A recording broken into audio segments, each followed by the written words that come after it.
സ്വന്തമായി സ്ഥലമുണ്ടായിട്ടും അന്തിയുറങ്ങുവാൻ ഒരു സുരക്ഷിതമായ ഇടമില്ലാതെ കഷ്ടപ്പെടുന്ന വിധവകൾക്കും അവരുടെ മക്കൾക്കും സ്വന്തമായി ഒരു സുരക്ഷിത ഭവനം ഒരുക്കുക എന്ന ലക്ഷ്യത്തോടെ ആലുവ MLA അൻവർ സാദത്ത് നടപ്പാക്കുന്ന അമ്മക്കിളിക്കൂട് എന്ന ഭവന നിർമ്മാണ പദ്ധതിയിലെ 53ാമത് വീടിന്റെ താക്കോൽ കൈമാറി.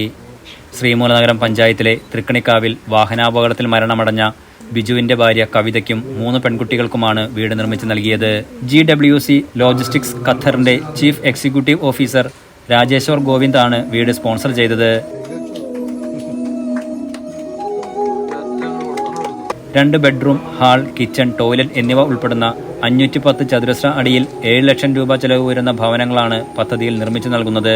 നിലവിൽ ലഭിച്ചിട്ടുള്ള അപേക്ഷകൾക്ക് വീട് നിർമ്മിക്കുന്നതിനായി സ്പോൺസർമാരെ കണ്ടെത്താനുള്ള ശ്രമം നടത്തിവരികയാണെന്ന് അൻവർ സാദത്ത് പറഞ്ഞു. ആലുവയുടെ ഹൃദയ പദ്ധതിയായ അമ്മക്കിളിക്കൂടിൻ്റെ 53ാമത്തെ വീടിൻ്റെ താക്കോൽ കൈമാറ്റമാണ് ഇവിടെ നടന്നത്. വളരെ സന്തോഷമുണ്ട്. 53 വീട് നിർമ്മിച്ച് പാവപ്പെട്ട വിധവകൾക്ക് കൊടുക്കുക എന്നുള്ളത് വളരെ സന്തോഷമുള്ള കാര്യം തന്നെയാണ്. ഇവിടെ ഏകദേശം 56 വീടിന് ഇപ്പോൾ കല്ലിട്ടു. 53ാമത്തെ വീടാണ് ഇപ്പോൾ താക്കോൽ കൊടുത്തിരിക്കുന്നത്. ഇനിയും ഈ പദ്ധതിയുമായി തന്നെ മുന്നോട്ട് പോകണമെന്ന് ആഗ്രഹിക്കുന്നത്. ഏകദേശം ഇനി ഒരു 10-20 അപേക്ഷകൾ എൻ്റെ അടുത്ത് വന്നിരിപ്പുണ്ട്. നമ്മളൊരു സ്വപ്നവും ആഗ്രഹവും ആലുവ നിയോജകമണ്ഡലത്തിൽ സ്ഥലമുണ്ടായിട്ടും സുരക്ഷിതമായ ഒരു വീടില്ലാത്ത ഒരു വിധവ പോലും ആലുവ മണ്ഡലത്തിൽ ഉണ്ടാവരുമെന്നാണ് ആഗ്രഹം. തീർച്ചയായിട്ടും ഈ സ്വമനസ്സുകളായ ആളുകളുടെ സഹായത്തോടു കൂടിയാണ് ഇപ്പോൾ ഈ പദ്ധതിയുമായി മുന്നോട്ട് പോകുന്നത്.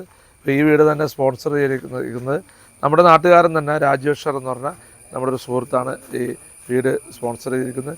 അങ്ങനെ സ്വമനസ്സുകളായ ആളുകളുടെ സഹായമാണ് ഇനിയും ആഗ്രഹിക്കുന്നത്. അതുകൊണ്ട് എല്ലാവരുടെയും സഹായ സഹകരണങ്ങൾ പിന്തുണയും ഈ പദ്ധതിക്ക് ഒരിക്കൽ കൂടി വേണമെന്ന് ആഗ്രഹിക്കുന്നു, ആശിക്കുന്നു. 2017 ഏപ്രിൽ 4 നെടുമ്പാശ്ശേരി മള്ളുശ്ശേരിയിൽ നടൻ ജയറാം തുടക്കമിട്ട പദ്ധതിയാണിത്. സുമനസ്സുകളുടെ സഹായത്തോടെയാണ് വീടുകൾ നിർമ്മിച്ചു നൽകുന്നത്. Enlight news, Angamaly.